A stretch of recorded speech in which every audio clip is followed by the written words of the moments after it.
Hey everyone, and welcome back to the Marketer of the Day podcast. We are here with Jantsch, who is a marketing consultant. He's a speaker, and he is the author of Duct Tape Marketing, the Referral Engine, Duct Tape Selling, the Commitment Engine, and SEO for Growth. And he has a new daily devotional book, which is called the Self-Reliant Entrepreneur, 366 Daily Meditations to Feed Your Soul and Grow Your Business. And it taps into all kinds of spooky, mystical, sometimes lost, sometimes recovered advice and wisdom from decades and centuries past. We're going to find out all about what you should have been doing in your business all along, and also combined with some new cutting edge techniques, all kinds of time errors worked in there. John, glad to be talking to you. Well, thanks, Robert. I know people, if they're watching this as opposed to listening, can see your Superman shirt there. I love it.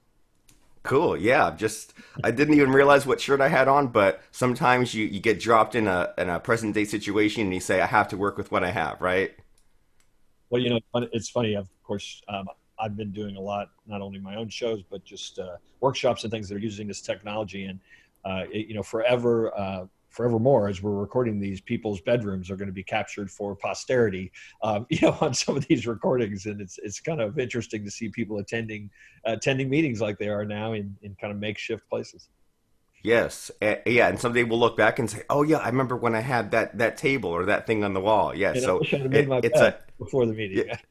it is a historical time. And so, yeah, you have all kinds of things that go on in your business. You're a podcasting pioneer. You've been doing weekly shows since 2005. So much to think about or discuss. But as far as what you have been focused on, excited about in the last 6 to 12 months, what's been happening in your business? Well, as you mentioned, I did have in that time frame, I did have my latest book come out. I'm actually working on my next. That's, I guess, what authors do. But I'd say the thing that I don't know if I'm excited about it, but it's been it's on my mind. It's happened to all of us. That's one of the things about the time that we're in. You and I were recording this late in April of 2020. The world is sort of universally experiencing something, and so even though we might respond to it differently, I think everyone can relate in some fashion, and so. There's no question that that's kind of coloring, how I'm going about doing business, how I'm writing, how I'm advising, how I'm consulting. And, the thing that I'm the most hopeful from this is that, I'm seeing a lot of small business owners really obviously struggling in some cases, but in other cases, seeing how they can serve and reach out. And I just think there's this kind of community engagement that's going on, at least in the world where I play the most, which is small business, that I hope sticks around, quite frankly, because I think it's a healthier way to view business. Turning a bad thing into a good thing and using this time of maybe being cooped up. And sometimes I talk to some of these entrepreneurs and they say, oh, well, my schedule hasn't changed at all. I used to work from home. And I'm thinking, yeah, but didn't you at least go out to networking events or like go to conferences a few times a year? Like, even if you are an absolute shut-in, things have changed with you, and maybe even the friends you have, the people you interact with, things have changed. And I guess we have one of two choices, right? We could let it get the best of us, or we could use the advantages or the opportunities that this opens up for us. And you have your daily devotional kind of book, which seems like it's a good opportunity for those of us who are stuck at home in one way or another to reflect and get a little bit of a drip feed every single day. And my understanding of this daily devotional book concept is you open it up and it says, May 1st, here's just one page to digest, and then every day there's just a little bit so you don't get overwhelmed, but it also makes every day count. It's not like just reading a chapter of a book or just one page. You get kind of a self-contained nugget of wisdom every day. Is that on the right track? Is that how you structured your book? Absolutely. I mean, I wrote this book really, quite frankly, in some ways for myself, because it fit into a practice that I've done. And I know a lot of entrepreneurs do kind of a morning ritual where you may read or reflect or meditate or do exercise or something to kind of get yourself centered for the day. And for a lot of people, reading and journaling, in the morning is a practice that they do. So this was meant to kind of give you one idea, one maybe bit of inspiration, but also challenge you a little bit. There's a question every day that in some cases is hard to answer. I actually mined literature from, as you said in the intro, from the mid-19th century, which I think today is still some of the best entrepreneurial literature ever written, because it was a time period when the United States was going through its kind of first very big major counterculture period. We were on the cusp of the Civil War. Women were starting to try to get the right to vote. We were trying to abolish the legal act of human slavery. And so a lot of the writing that came out of that period was some of the first where it was like, hey, this may cost you everything, but we have to follow our heart. Let's stop listening to politicians and teachers and preachers and parents and people that came before us. We have to do what's right for us, and we're the only ones who can decide what that is. I just think that that's great writing or great advice for entrepreneurs. And of course I wrote this book in the fall of 2018. The spring of 2019, the book came out in the fall of 2019. And boy, I tell you, and I've been hearing from people daily, it couldn't be more relevant today than, had I known what we were going to go through when I was writing this. In fact, here's, if you don't mind, because it takes, as you alluded to, it takes about 30 seconds to read an entry. Why don't I is the best. It's like the free sample is the best way to experience exactly what the book and how it's formatted. Is that all right with you, Robert? Let's do it. Fire away. So we're recording this April 30th, so let's read April 30th. So every day starts with a title, a short reading from the literature. Today happens to be Ralph Waldo Emerson. And then 100, 150 words from me, and then a question. So today's is a portion of thyself. Rings and other jewels are not gifts, but apologies for gifts. The only gift is a portion of thyself. Thou must bleed for me. Therefore, the poet brings a poem, the shepherd a lamb, the farmer corn, the miner a gem, the sailor coral and shells, the painter a picture, the girl a handkerchief of her own sewing. It's a segment from Ralph Waldo Emerson's essay called Gifts, which was written in 1844. My reflection. Thou must bleed for me. Wow, that doesn't sound good at all. How do you share your gifts? Not a logoed pen or a coffee mug, I suggest. In fact, how much of your work, your gifts, are still hidden from the world? Are you waiting to be discovered, to have a literary agent, angel investor, or art critic tell the world about your brilliance? You're not ready yet, right? The problem is you never are. So start sharing your gifts now. Don't bring apologies, bring you, unfinished as you are. Start by giving those you encounter the gift of your presence, or even a silent word of thanks for who they are. Share honestly and openly who you are and receive who others are with equal vigor. Your challenge question today is, what gift can you bring to the first person you meet today? And what was your answer? So my answer is one that I actually, and again, this won't be for everybody, but I try to go through my day, silently wishing peace, joy, and happiness on every single person I meet. So I actually put it in my calendar. Every meeting that I have, before I begin it, that is a silent wish, which is my gift. They may or may not receive it as such to them. So that's actually a practice that I've done for years.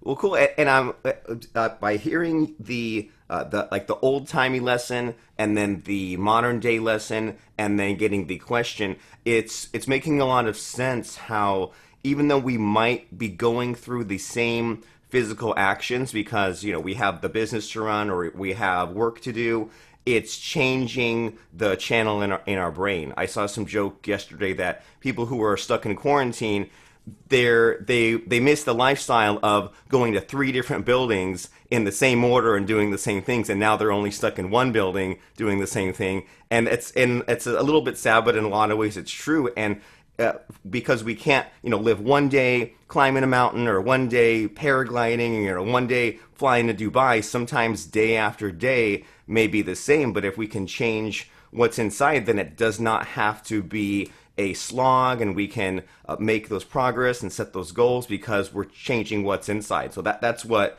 I got by hearing about this format here you have. Well, and I think that some of the things you alluded to, the rituals, the routines, the habits that we practice are all done sort of mindlessly. I mean, we do them because that's what we did yesterday. And I think that a little bit of what this pause, if you want to call it that, hopefully is creating in some people is the idea that, hey, maybe I need to enjoy today. Maybe I need to, be more present, for every single thing that I'm doing, because, the stress and a lot of the grind that a lot of people feel is because they're worrying about, paying the bills. They're worrying about tomorrow. They're worrying about that meeting. They're going to get that client instead of enjoying the present moment. And I think that sometimes it takes a shock to the system to bring us back to the present moment. I agree completely. Sometimes the things need to get worse, so to speak, before they get better. And I'm sure you've experienced this at different points. It's easy to regress or forget about those essential things that help make the day great. Me personally, I always take a couple of long walks every day, at least an hour, sometimes 2 hours.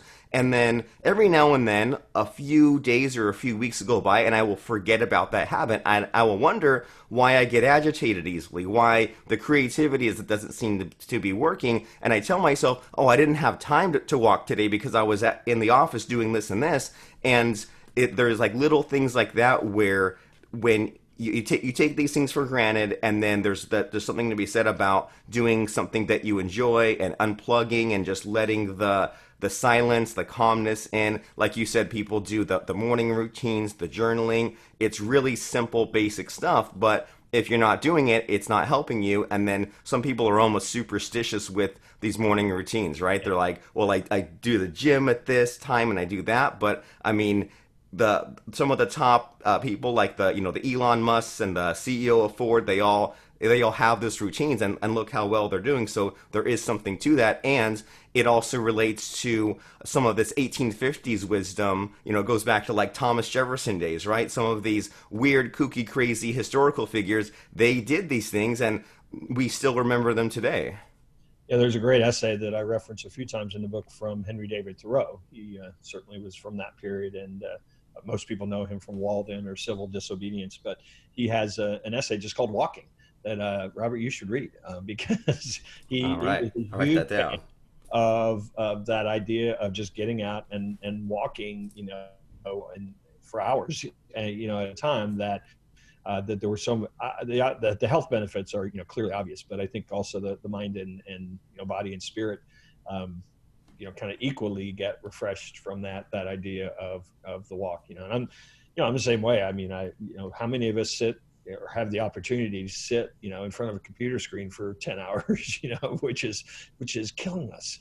So just from a practical standpoint, breaking up the day that way is, and especially if you can have the ability to do it outside, all the better. Right, and you mentioned breaking up the day. So many times I'll get stuck on a problem for hours and hours. I can't get this plugin to behave exactly the way I want, or I can't figure out some kind of software. I take a walk, even 10, 15 minutes, come back. I can't believe it. It's the simplest No, solution, but yeah. then because I was banging my head against the wall, it was not working. And then you mentioned there about walking, there's the physical benefits, but then every now and then you hear about some study where just the act of moving in that forward motion gets your brain thinking about the future and continual progress. And sometimes I leave the phone at home, or sometimes I bring it and use it a little bit. I'll open up Google Docs and type a little bit of a document. And I wrote a whole book that way, just from little walks and just a page at a time on the phone.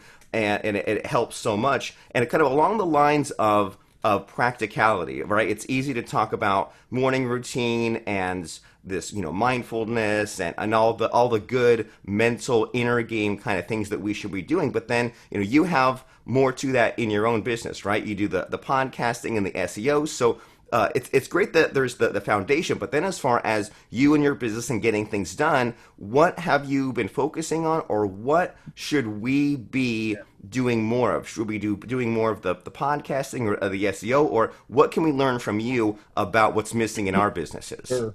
So I do, I've been doing this a long time. So I do have a lot of moving parts. I have a team that does great things. I have a network of marketing consultants, about 150 of them around the world, that use our tools. And so, we do have a lot of moving parts. I would say the advice that I have, and this might sound a little counterintuitive, I'm trying to do less. I'm trying to, instead of worrying about, do I need to be on all of these social channels and do people see me as an influencer? What I'm trying to do, especially right now, is focus on the 20% of my best ideal customers. How can I be more important to them? How can I serve them? How can I do what they love, whatever that is, in ways that just really blow them away?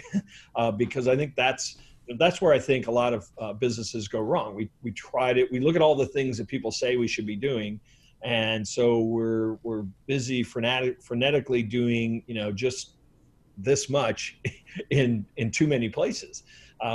When if we really, I know a lot of, I mean, the best advice that I've been giving to a lot of my clients right now is get closer to your customers right now. Figure out what they need, figure out what their frustration is, right now, and focus on solving or serving that or being an asset or bringing value to them.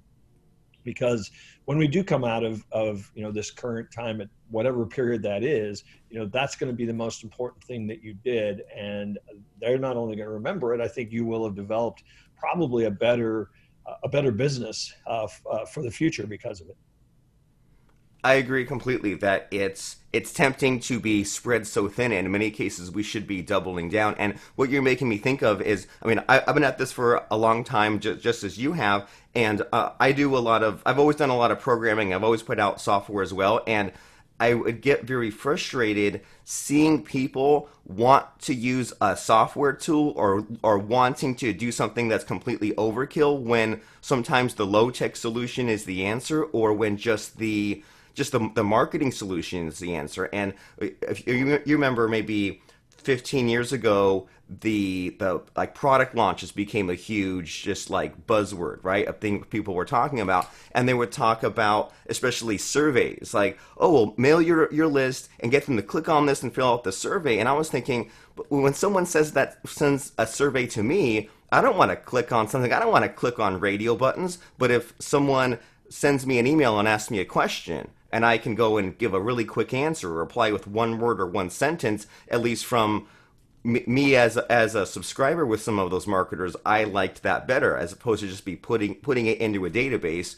And whenever there's this kind of talk that we're having of, get closer to your customers or ask your customers things, I think about how few people even really ask questions, right? Especially in the email marketing context, or there's only a handful of marketers that will personally send me a Facebook message if they're trying to sell a course or trying to sell tickets to an event, back when we had those, right? Back before we were all locked down. And it's like little things like that, right? The little reach outs, the only a handful of marketers send me something in the mail. So it's like, this is all really reassuring, and it ties in back with the mentalness of it all, of the minimalism and the don't add on a bunch of stuff just for the sake of it, right? Don't blast on 20 different social media channels, or maybe if you're doing great on one or two, then look back at your top performing posts, or look at like your top fans, things like that. And it doesn't necessarily have to be more fanciness or more software. Well, and the question I always try to ask, and I've been, everything I'm talking about, I've been guilty of at one time or another, doing poorly. But the question we need to ask ourselves, particularly right now, is what I'm doing going to add value, or is what I'm doing going to enhance the relationship? Right now, you see all these people just flooding, and I get, you probably do too, but as seen as a member of the media, I get pitched by PR firms, right and left, and everybody's pitching oh, we need to do something about, COVID-19, how to survive a pandemic. And, people don't need that right now. And the reason they don't need it is because everybody's doing it. And, are you an expert in it? Is that something that you really can bring value, or are you just regurgitating information? Stop it. What would add value? What would help build the relationship? Focus on that instead of copying what you see everybody else do. That's great advice. Yeah, right. We already have our fill from everywhere else of COVID-19 advice, and it changes, and it's not going to be very evergreen, is it? You show up on that news appearance, you zoom in, or you show up on that podcast and you give the COVID-19 advice, but then in 2 months, if everything's completely changed, or there's who knows what the world will be like in 2 months after you give your COVID-19 presentation, then it won't apply. And sometimes it seems like a bit of a stretch also, right? When someone appears to be giving COVID-19 advice and they say, oh, well, go and buy my SEO tools. It's like, wait, how does that like translate to that? So yeah, and so there's a lot of now that we have this extra time, there's a lot of thinking we all need to be doing about maybe finding that happy medium of riding the wave, tapping into the conversation people are having, but also not just being an echo, right? Like be unique and be a little bit weird, so that way that we can stand out. And we've had all kinds of interesting things to talk about and think about today. We mentioned your books, and we mentioned a little bit about these SEO tools. And before we wind down and say goodbye here, I want to make sure that we covered some of these software tools that you and your company provide, that you mentioned, because that sounds a little bit interesting. So can you tell us in these last few minutes about some of these tools and what makes them different, since that is kind of the current subtopic we're on, about being Yeah. different? So we really don't provide software. I wouldn't categorize what we do as software. It's really more of a system. So a marketing system for small business. That's really what Duct Tape Marketing is. I know I plastered the name on a lot of other things, but that's actually how Duct Tape Marketing started. Is that I needed a way to work with small business owners where I could say, here's what I'm going to do, here's what you're going to do, here are the results I hope to get, and here's what it costs. Do you want it or not? Kind of almost a productized approach. And so for us, it starts with developing a marketing strategy that we then build tactics around that are all integrated. So the website, SEO, content, those aren't tactics that can stand alone in a silo and you hire one person to do each. Those things have to be designed and implemented strategically if the business is going to survive at all today in the digital world that we live in. So what our consultants do is work with the typical small business owner to create that strategy, to create that plan, and then on an ongoing basis implement that plan and mature a company's marketing to the point where they've actually built not only a system but an asset in their business as opposed to an expense.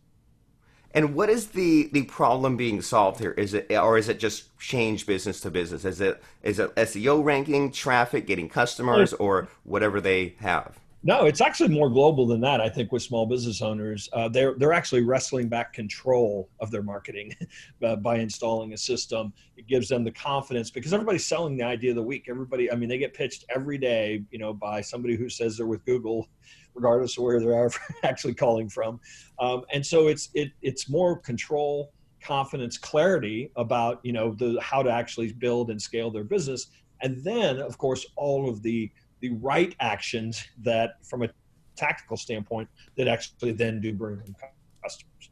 But it's funny, a lot of businesses will tell you, I just need more customers. But what the real problem is they have absolutely no clarity about their message or who makes an ideal customer. They have, no control over what works and what doesn't work, or no understanding. And they really don't have the confidence to kind of go ahead and be who they are and put out in the market, in a way that that is unique to them, as opposed to just copying what they see everybody else do. And I'm in all these topics that we've jumped to today, I'm kind of getting a common thread here of there are some tried and true principles, things that have always worked. And sure, some things can get out of date, but it's up to us to maybe find the modern day implementation of this thing that's always worked. And it's tempting to just hit the button, go for the quick fix, go for the let me do some keyword research. And you're saying, well, wait, what's the big picture? Let's not just focus on one tiny aspect. Let's connect it all. Let's duct tape it together, so that way we're just saying, well, like, okay, you need all these things in your business, and there's all these different tools that come and go, but let's use what makes sense, so that way we can get you to your goal and not just a gimmick. Yeah, a lot of people talk about all the changes in marketing and all the new platforms and all the tactics and techniques, but really the thing that's changed the most since I've been doing this is the way people buy, because now the buyer has so many options and has so much at their fingertips, and such ability to leave us, for somebody else if there's any friction at all. That our job as marketers is not to understand the tools; it's to understand how those tools can actually help guide the customer on the journey they want to take. And that never changes. Then it's just a matter of saying, how could Twitter help do that? how could Facebook ads help do that, as opposed to how could we like create more demand? The strategy and the tactics, like you were saying, right? It's just the tactics are what little tools you use, and that way you're not working for the tool's working for you as far as what you want to accomplish. And so we've been speaking about all kinds of interesting things in our conversation today, from getting our head on straight, using this time wisely, maybe not missing some of the easy to miss gaps in our marketing. If people were intrigued by listening to our conversation today, and if they enjoyed your visit here, where can they go? Where can they go to start a conversation with you, check out your website, check out this daily devotion? What are some links for us today? So the easiest place to go, where you can really check out kind of what I've been doing the last 30 years, and you can certainly find our books and podcasts and things there as well. Our consultant network, the consulting that we do, all kinds of tools, just at ducttapemarketing.com, and that's DUCTTAPE marketing.com. I wish I had a roll of duct tape handy as a fun gag prop, but I didn't think ahead. But for those of you, oh, see, you did think ahead. Everyone should be going to ducttapemarketing.com to do the things that you know that you need to do in your business, to use the walking time or the morning routine time to maybe think smarter and not be working harder. Right? There are things that your business needs, and it's easy and it's tempting to say, I'll pull all these all-nighters, or I'll double down, or I'll post on every possible social media platform, including TikTok, and that might be an easy recipe for burnout. That might be an easy recipe for overworking yourself and losing the magic spark that is the easy stuff in your business. We mentioned 80-20, how sometimes there's the 80% goes to waste, and there's that 20% that you could be focusing on to get the best results, and it's up to you to discover what that is. So go to ducttapemarketing.com, check out John's website and his books, and if it makes sense for you to reach out to him and contact him and his team and join those other consultants around the world to get their marketing where it needs to be, but make sure to also find the contact form there, and that is ducttapemarketing.com. And thanks so much, John, for stopping by from home and let us know what we need to know. I appreciate it very much. Okay.